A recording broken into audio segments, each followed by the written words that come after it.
अधिकारी बढ़ेंगे। गोंड जनजाति विश्व के सबसे बड़े आदिवासी समूहों में से एक है। यह भारत की सबसे बड़ी जनजाति है।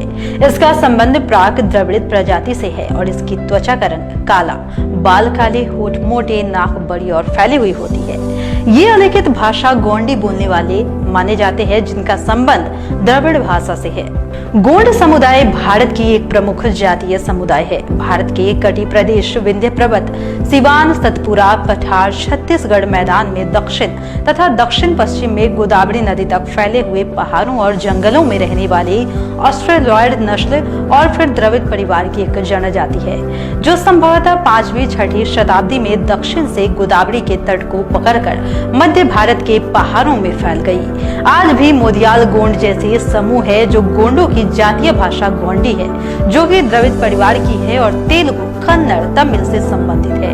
अगर इस जाति की परिचय कराएं तो यह जाति उत्तर प्रदेश में सोनभद्र, मिर्जपुर, वाराणसी, चंदौली, जौनपुर, भदोही, आजमगढ़, गाजीपुर, मऊ, देवरिया, बलिया इत्यादि जनपदों में निवास करती है, जिनकी जनसंख्या 15 लाख से भी ज्यादा है।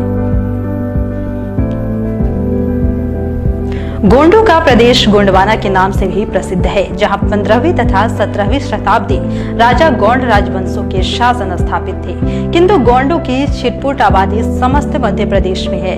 उड़ीसा, आंध्र और बिहार राज्यों से प्रत्येक में से 2 से लेकर 4 लाख तक गोंड है। वास्तव में गोंडों को शुद्ध रूप से एक जनजाति कहना कठिन है। इनके विभिन्न समूह सभ्यता के विभिन्न स्तरों पर हैं और धर्म, भाषा और वेशभूषा संबंधी एकता भी उनमें नहीं है, और न ही कोई ऐसा जनजातीय संगठन है जो सब गोंडों को एकता के सूत्र में बांधता हो। उदाहरण के तौर पर समझते हैं राजा गोंड समाज क्षत्रिय है और वे समाज गौड़ से भिन्न है। इनका इतिहास बहुत पुराना और रहस्यमय है और गौरवशाली भी। बताते चले कि राजा गोंड हिंदू धर्म से संबंधित है, वहीं कुछ ने इस्लाम को भी चुना है। राजगोंड का भारत की जातियों में महत्वपूर्ण स्थान है, जिसका मुख्य कारण है उनका इतिहास।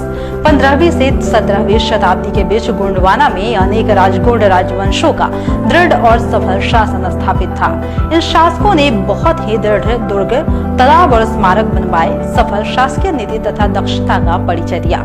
इनके शासन की परिधि मध्य भारत से पूर्वी उत्तर प्रदेश और बिहार तक पहुंचती थी। 15वीं शताब्दी में 4 महत्वपूर्ण गोंड साम्राज्य थे, जिनमें की खेरला, गढ़ मंडला, देवगढ़ और चांदागढ़ प्रमुख थे। गोंड राजा बख्त बुलंद शाह ने नागपुर शहर की स्थापना कर अपनी राजधानी देवगढ़ से नागपुर स्थानांतरित किया था। गोंडवाना की प्रसिद्ध रानी दुर्गावती राजगोंड राजवंश की रानी थी। अगर बात करें गोंड जनजाति के इतिहास की तो यह बहुत ही पुराना है। इस जनजाति का इतिहास उतना ही पुराना है जितना कि इस पृथ्वी ग्रह पर मनुष्य, परंतु लिखित इतिहास के प्रमाण के अभाव में खोज का विषय है यह जनजाति।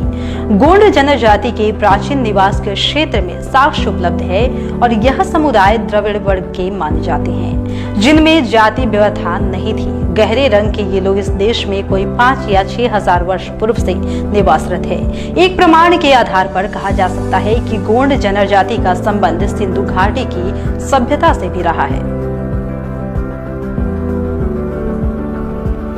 आपने गोंडवाना रानी दुर्गावती के शौर्य की तो कई सारी गाथाएं सुनी होंगी।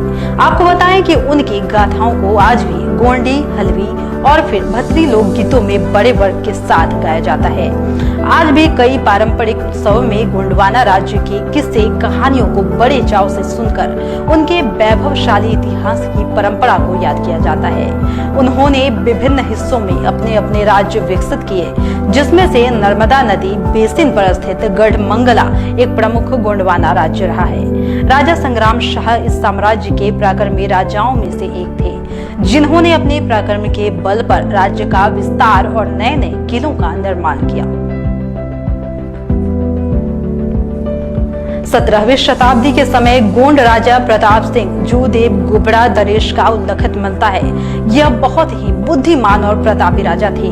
ग्राम गुबड़ा से 2 मील दूर प्रसिद्ध स्थान सिद्ध बाबा मंदिर, जो कि राजा प्रताप सिंह जू ने बनवाया था, यहाँ पर आज भी 15 जनवरी को बहुत बड़ा मेला लगता है। राजा प्रताप सिंह जूदेव ने अपने जीवन में एक बहुत बड़ा अखिल भारतीय राजगोंडा क्षत्रिय सभा का सम्मेलन सिहोरा बखल में करवाया था, जिसमें 30,000 राजगोंडा उपस्थित हुए और यह बहुत बड़ा